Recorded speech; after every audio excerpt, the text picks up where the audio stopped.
নিশ্চয়কৈ দেৱ এই গোটেই বিষয়টো যথেষ্ট চৰ্চা হৈ আছে। মই কেইটামান ডাটা দি ল'ব বিচাৰিছোঁ। প্ৰথমতে সাধাৰণতে দিল্লীত, ৰাজধানী দিল্লী বা কাষৰীয়া NCR এই গোটেই অঞ্চলটোত নয়ডা, ফৰিদাবাদ এই গোটেইখিনি অঞ্চলত দীপাৱলীৰ পিছত যথেষ্টখিনি যি বায়ু প্ৰদূষণ, সেই প্ৰদূষণৰ কবলত চহৰখন পৰে আৰু সেয়া সাধাৰণতে এসপ্তাহ বা 10 দিনৰ ভিতৰত সেই প্ৰদূষণ দেখিবলৈ পোৱা যায় আৰু তাৰপিছত ক্ৰমাৎ পৰিস্থিতি লাহে লাহে প্ৰায় স্বাভাৱিক হয়। কিন্তু যদিও সাধাৰণতে দিল্লীত যিটো এয়াৰ কোৱালিটি ইণ্ডেক্স সেয়া দেশৰ বিশ্বৰ ভিতৰতে অতিকৈ শোচনীয়, কাৰণ যিটো ডাটা বা যিটো তথ্য সেই অনুসৰি এয়াৰ কোৱালিটি ইণ্ডেক্স 50তকৈ অধিক হ'লেই সেয়া যথেষ্ট বেয়া বুলি গণ্য কৰা হয়, স্বাস্থ্যৰ কাৰণে অপকাৰী বুলি গণ্য কৰা হয়। গতিকে বৰ্তমান দিল্লীত যিটো পৰিস্থিতি, এয়াৰ কোৱালিটি ইণ্ডেক্স শনিবাৰে যিটো ৰেকৰ্ড কৰা হৈছিলে সেয়া 500তকৈও অধিক। বিগত 2টা দিনত আমি যদি চাওঁ, দেওবাৰ আৰু সোমবাৰ সামান্য উন্নত হৈ সেয়া বৰ্তমান 450-480ৰ ভিতৰত আছে।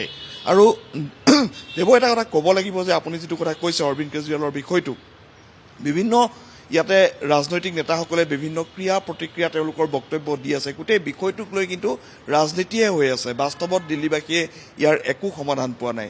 যিসকল লোক ইয়াত আছে, কোটি কোটি লোক ইয়াত জীৱন জীৱিকাৰ বাবে বাস কৰে আৰু মূলত দেশৰ ভিতৰতে ৰাজধানী চহৰ, গতিকে বহুসংখ্যক লোক ইয়ালৈ আহে, দেশী বিদেশী লোক পৰ্যটক ইয়ালৈ আহে। সকলোৰে অৱস্থা এই মুহূৰ্তত কাহিল হৈ পৰিছে। উশাহ ল'ব নোৱাৰা এক অৱস্থা। পুৱাৰ ভাগত যদি আপুনি ওলাই যায়, সন্ধিয়াৰ ভাগত যদি আপুনি ওলাই যায়, তেনেহ'লে যি এয়াৰ কোৱালিটি ইণ্ডেক্স সেয়া 500ৰ ওপৰত থাকে। গতিকে অনুমান কৰিব পাৰিব কিমান প্ৰদূষিত বায়ু সেৱন কৰি থাকিবলগীয়া হৈছে। বিভিন্ন বিষয়, বিভিন্ন ইতিমধ্যে স্কুল যিসমূহ কাৰ্যালয় আছে সেয়া যথেষ্টখিনি, যিসমূহ চৰকাৰী কাৰ্যালয়লৈ কৰ্মচাৰী নহাকৈ বা ঘৰৰ পৰাই কাম কৰিব পাৰি তেওঁলোকক ঘৰৰ পৰা কাম কৰাৰ নিৰ্দেশ দিয়া হৈছে বা বহু লোকে তেনেদৰেই অনলাইন মাধ্যমেৰে কাম কৰি আছে। আৰু লগতে স্কুল বা কলেজ যিসমূহ চলি আছে য'লে হাইব্ৰিড মডত, অৰ্থাৎ যিসকল আহাৰ প্ৰয়োজনীয়তা নাই তেওঁলোকক ইতিমধ্যে ঘৰতে থকাৰ পৰামৰ্শ দিয়া হৈছে। গতিকে এক প্ৰকাৰ এয়া এক দুৰ্যোগ বুলিয়েই ক'ব লাগিব আৰু প্ৰত্যেকজন ব্যক্তিয়ে ইয়াত বিষাক্ত উশাহ লৈ থকা হৈছে আৰু স্বাস্থ্যৰ অৱস্থা, বহু লোকৰ স্বাস্থ্যৰ অৱস্থাৰ অৱনতি ঘটিছে। কিন্তু প্ৰশ্ন হৈছে ইয়াৰ শেষ কেতিয়া হ'ব?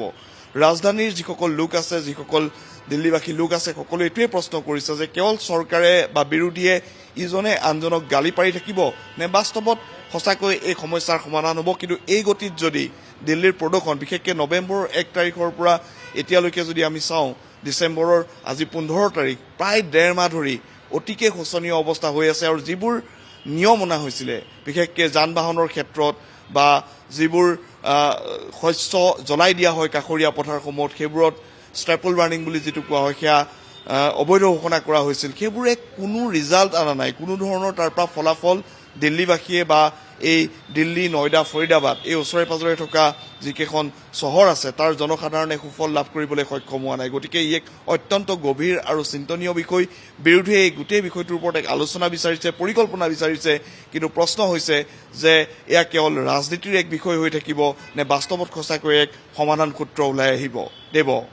হয়, নিশ্চয়কৈ প্ৰাঞ্জল, এটা কথা ক'ব লাগিব যে উদ্বিগ্নতা প্ৰকাশ কৰিছে সকলোৱে, কিন্তু তেওঁলোকে আলোচনা কৰিছে, কিন্তু ফলাফল কিন্তু বাস্তৱত একো হোৱা নাই।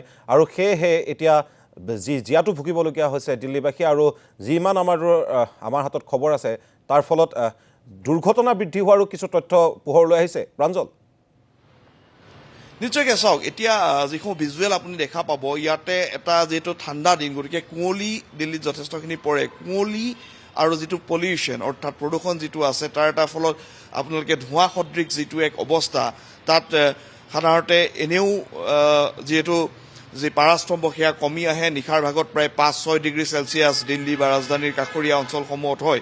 গতিকে সেই সময়ত ঘন কুঁৱলী আৰু প্ৰদূষণ মিহলি হৈ এক অদ্ভুত ধৰণৰ, য'ত যান বাহনসমূহ যেতিয়া নিশাৰ ভাগত চলাচল কৰে যথেষ্ট অসুবিধাৰ সন্মুখীন হয় আৰু তাৰ কাৰণে এই ধৰণৰ অৱস্থা হৈছে। আৰু যিটো খবৰ আহিছে যে বিমান পৰিবহণতো ইয়াৰ প্ৰভাৱ পৰিছে, অৰ্থাৎ বহুকেইখন বিমান যি পুৱাৰ ভাগত যাত্ৰা কৰিবলগীয়া হয়, যিবোৰ বিমান পুৱাৰ ভাগত যাত্ৰা কৰিবলগীয়া হয় সেইসমূহৰ উৰণত বিলম্ব হৈছে। গতিকে এক প্ৰকাৰ যথেষ্টখিনি যাতায়াতত, যান বাহন চলাচলত যথেষ্টখিনি অসুবিধাৰ সন্মুখীন হৈছে আৰু তাৰ ফলতেই ক'ৰবাত হয়তো অনাকাংক্ষিতভাৱে দুই এটা দুৰ্ঘটনা হোৱাৰো খবৰ আহি পৰিছে। কিন্তু প্ৰশ্ন হৈছে যে ইয়াৰ অৱসান কেতিয়া হ'ব আৰু কেতিয়া এই গোটেই বিষয়টোক, বিশেষকৈ বায়ু প্ৰদূষণৰ বিষয়টোক চিৰিয়াছলি চৰকাৰে গ্ৰহণ কৰিব বা বিৰোধী পক্ষই গোটেই বিষয়টো ৰাজনীতি নকৰি যিটো কথা বাৰে বাৰে কৈ থকা হৈছে যে জনসাধাৰণৰ কাৰণে জনসাধাৰণৰ সুৰক্ষাৰ কাৰণে জীৱন নিশ্চয়কৈ প্ৰাঞ্জল সকলোৱে এটা কথাই কৈছে এই মুহূৰ্তত যে ৰাজনীতি পিছত সমাধান আগত সমাধান লাগে দিল্লীবাসীক কাৰণ এতিয়া স্মোক যিটো ধোঁৱা আৰু কুঁৱলীৰ মিশ্ৰিত যি পৰিৱেশ সেই স্মোকৰ ফলত এতিয়া ৰাজধানী দিল্লীত থাকিব নোৱাৰা এক অৱস্থাৰ সৃষ্টি হৈছে প্ৰাঞ্জল প্ৰতিম দাসক ধন্যবাদ জ্ঞাপন কৰিছোঁ